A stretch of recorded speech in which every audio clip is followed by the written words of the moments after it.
안녕하세요. 뉴스와 사람들입니다. 한동안 검사 탄핵 심판은 6명이나 법률 위반이 맞다고 봤으나 5명은 탄핵 사유가 되지 않는다고 해 기각이 되었습니다. 이러니 과연 윤석열 탄핵이 가능하겠냐는 말이 나오는 것이고, 이것이 국민에겐 분노이나 윤석열에게는 희망이겠지요? 그래서일까요? 이날 윤석열은 쿠킹 워크숍 만찬 행사에 참석해 오늘 여러분을 보니까 정말 스트레스가 풀리고 힘이 난다. 이제 지나간 건 다 잊어버리고 우리가 한 몸이 돼서 나라를 지키고 나라를 개혁하고 국가의 미래를 위해서 이 나라를 발전시키는 그런 당이 되고, 저도 여러분과 한 몸으로 뼈가 빠지게 뛰겠다. 오늘 저녁은 아까 맥주도 놓지 않아야 된다고 하셨는데 오늘 제가 좀 욕 좀 먹겠다. 제가 테이블마다 다니면서 여러분들에게 맥주로 축하주 한 잔씩 다 드리겠다 라고 발언했습니다. 이어 행사 끝엔 어퍼컷도 날렸지요. 국민들에게 욕을 먹어도 오늘의 흥을 즐겨야겠다는 걸까요? 그리고 그 어퍼컷은 도대체 누구에게 날리는 겁니까? 노정면 의원은 다음과 같이 밝혔지요. 군 장병의 연결식 날 음주와 어퍼컷 주태라니 군 통수권자 맞습니까? 군 입대 열흘 만에 이른바 얼차례를 받다가 숨진 20대 청년의 연결식이 엄수되었습니다. 유가족은 오열했고 참석자들도 함께 울었습니다.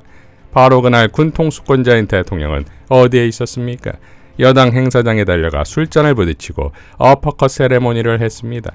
스트레스가 풀리고 힘이 난다는 말도 했습니다. 제정신입니까? 군 통수권자가 맞습니까? 대통령이 맞긴 합니까? 라고 일갈했습니다. 자, 그러니까 검사 탄핵 기각을 한 헌재를 확인했고 200석을 만들지 못하게 할 안전장치인 국힘의 단일 대우가 있으니 그런 안도감과 자신감에서일까요? 다음 날인 31일 이종섭과 세 차례 통화 내역이 나와 벼랑 끝에 몰렸던 대통령실은 대통령이 관여한 것은 2번이다. 지난 기자회견에서 밝혔듯 최상병 사망사고 직후 군을 질책한 것이 첫 번째 관여, 두 번째 관여는 해병대 수사단에서 최상병 사망 사건에 대해 혐의자로 8명을 지목해 경찰에 넘긴다고 하자 참모들이 문제가 있다고 보고했고 대통령이 바로 잡으라 지시했다는 겁니다.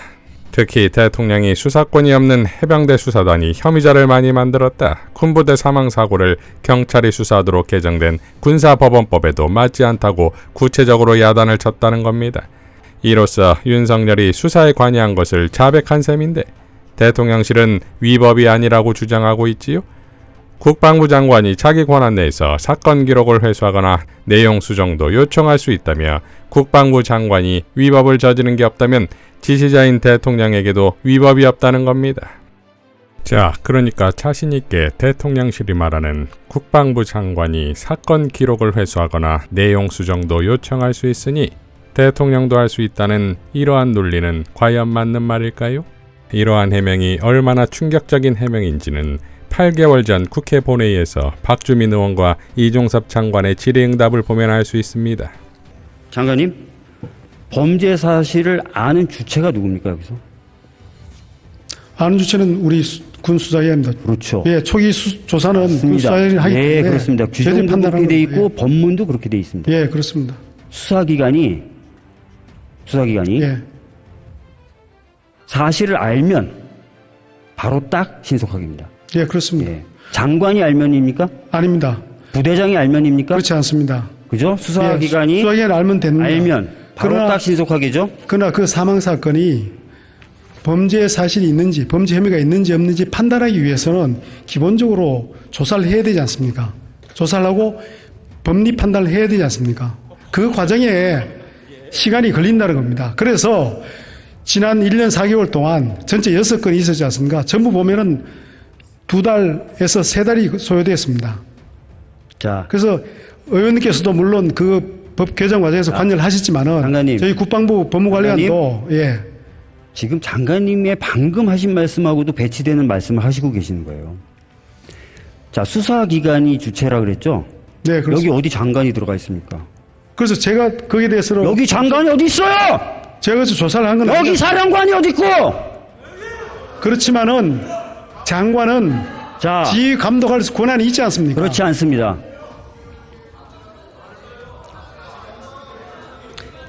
많은 분들이 장관에게 또는 사령관에게 그런 명령 권한이 있다는 말씀을 반복적으로 하세요. 장관님, 법률이 우위입니까? 장관의 명명이 우위입니까? 법률이 위입니다. 예. 당연하죠? 예, 그렇습니다. 법률이 뭐라고 돼 예, 있어요? 법에 근거해서 명령을 하는 겁니다. 예, 법률이 여기 뭐라고 돼 있어요? 아까 제가 규정도 보여드리고 했잖아요? 거기 장관이 판단할 수 있다고 돼 있어요? 아니, 그런 말씀하신 내용은 대로 없지만은, 수사기관이 예. 사실을 알면 바로 딱 신속하게 하게 돼 있죠? 근데 개정된 군사법원법에 따르면은 장관도 지휘 감독할 권한이 있습니다. 아닙니다. 예. 사망사건에는 군의 관여권이 없어요.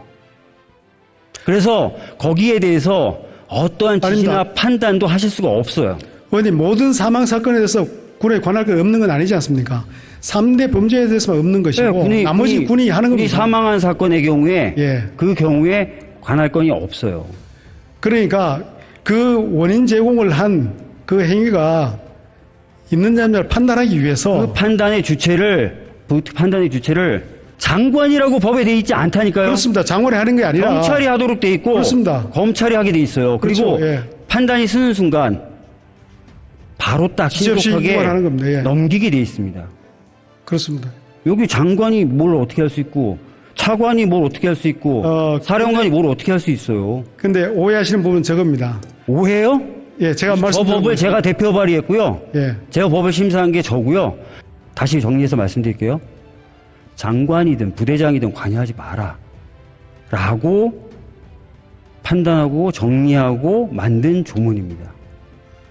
의원님, 그 수사에 대해서 장관이 구체적으로 관여는 하지 않지 않습니까? 아니요? 이번 경우는 아니요? 이번 경우는 이번에 다른 분명히 문제입니다. 그렇게 얘기하셨죠. 수사에 관여하는 건 아니고 이번에 분명히 재검토 지시하셨죠. 그렇습니다. 예. 왜 재검토 지시하셨어요?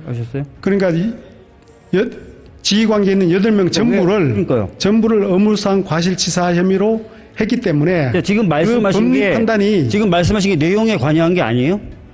바로 그거예요. 아니 하지 말라는 거예요. 법리 내용에 자, 8명이 문제 있다고 수사관이 바로 딱 알아서 하려고 했더니 멈춰. 8명 다 하는 건 문제 있어. 그게 아니고요. 이게 내용에 관여한 게 아니에요? 문제가 있다고 한 것이 아니라 자, 이게 정확한 내용에 법리 관여한 게 판단이 아니에요? 되었는지를 다시 판단해 자, 보라는 제가 얘기입니다. 지금 장관님이나 많은 사람들이 하는 얘기가 죄송한 말씀이지만 저한테는 말장난으로 느껴져요. 분명히 내용에 관여했고 내용을 바꾸라는 취지의 재검토 지시인데 내용에 무슨 저희가 관여했습니까? 내용을 결과도 바꾸라는 내용이 취지는 아닙니다. 결과적으로도 내용도 바뀌었는데 그리고 입법 취지는 아까 말씀드린 대로 특히 장관님 같은 분, 지휘관 같은 분들은 절대 들여다보지도 말라고 한 게 개정 취지인데 제가 그 내용을 하나하나 보고 누구 넣어라 빼라 이렇게 지침 준 건 전혀 없습니다. 없고요. 방금 얘기하셨잖아요. 8명 다 하는 건 문제가 있을 것 같아서 재검토 지시했다고. 위법 사실이에요. 안 되는 걸 하신 겁니다. 안 되는 제가 것을. 법리 판단이 정확한 것인지 자, 다시 한번 검토할 필요가 있다고 판단합니다. 장관님 스스로도 앞뒤가 안 맞는 말씀을 하고 계시다는 걸 다시 한번 확인할 수 있었습니다. 자, 그러니까 대통령실이 밝힌 국방부 장관이 자기 권한 내에서 사건 기록을 회수하거나 내용 수정도 요청할 수 있다는 것 자체가 거짓이자 위법인 것인데 그러니 대통령도 위법이 아니라는 논리가 얼마나 코미디냐 이겁니다. 정권의 촌패가 걸린 사안에 대통령실이 이미 8개월 전에 폭망한 것을 꺼내든 것이 자폭도 이런 자폭이 있냐 이겁니다. 박주민 의원은 다음과 같이 밝혔습니다. 대통령실이 범죄를 자백했습니다. 대통령실이 윤 대통령은 수사권이 없는 해병대 수사단이 광범위하게 혐의자를 만들고 있고 이는 군사법원법에도 맞지 않다고 질책한 것이라고 설명했습니다. 그러면서 이를 두고 사건 내용에 대한 원론적 지시였다고 합니다. 그러니까 윤석열 대통령이 사건 내용에 대해 즉 경찰 이첩 자료에 혐의자를 축소하도록 개입했다는 사실을 스스로 고백한 겁니다. 이게 외압이 아니면 무엇입니까? 공수처는 지금 당장 대통령실 압수수색과 윤석열 대통령에 대한 수사를 진행해야 할 것입니다. 라고 밝혔습니다. 한국갤럽의 여론조사 결과 정부 출범 후 가장 낮은 직무수행 긍정평가가 21%가 나온 것에 대해 추미애 의원은 다음과 같이 밝혔습니다. 직무수행을 한 적이 없습니다. 직무 파괴를 하고 있을 뿐입니다. 고로 이런 평가조차 과분한 것입니다. 라고 일갈했습니다. 지지율 20%대가 되면 관료가 말을 안 듣고 10%대가 되면 측근들이 떨어져 나간다지요. 이미 관료들이 등을 돌린 건 세종시 총선에서 증명이 된 것이고 다음은 측근들 차례인 것인데 설마 대통령실의 자폭 해명이 10%대 진입을 예상한 것은 아니겠지요? 정권 몰락의 카운트다운이 시작됐습니다. 이상 뉴스와 사람들이었습니다. 시청해 주셔서 감사드립니다.